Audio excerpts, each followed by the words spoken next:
dia de Santo Guerreiro, naquele tempo que passou, foi o maior mestre do choro, tinha um coração de ouro, e que bom compositor,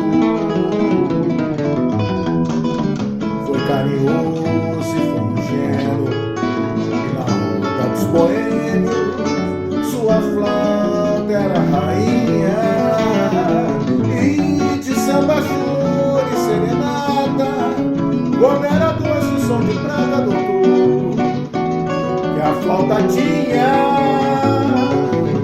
um embaixador dessa cidade.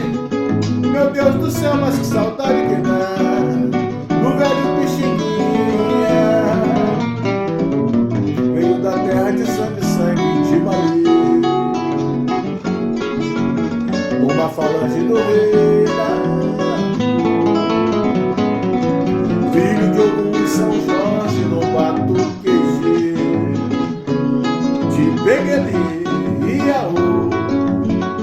Rainha Ginga que sua avó era africana, a rezadeira de Aruanda, vovó Cambida.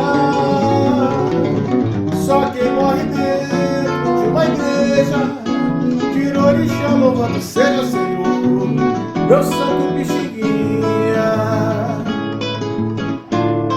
João Pilo, muito obrigado pelo convite. Convite feito, convite aceito, hein? Nasceu no Rio de Janeiro, no dia do Santo Guerreiro, naquele tempo que passou, foi o maior mestre do choro, tinha um coração de ouro, e que bom compositor,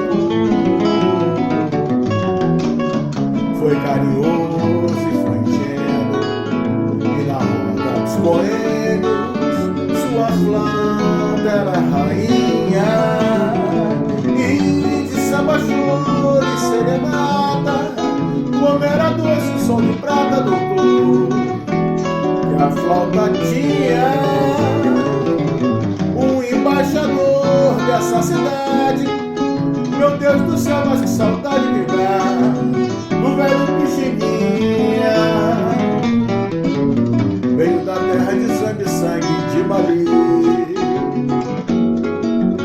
numa falange do rei,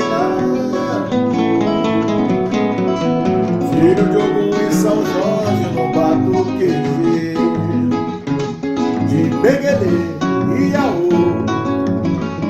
Rainha Ginga que sua avó era africana, a rezadeira de Aruanda,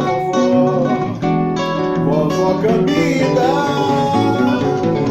Só quem morre dentro de uma igreja vira orixá, louvado seja Senhor, meu santo Pixinguinha.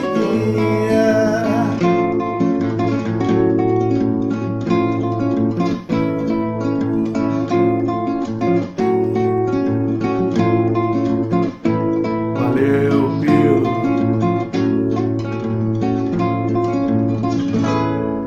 Obrigado.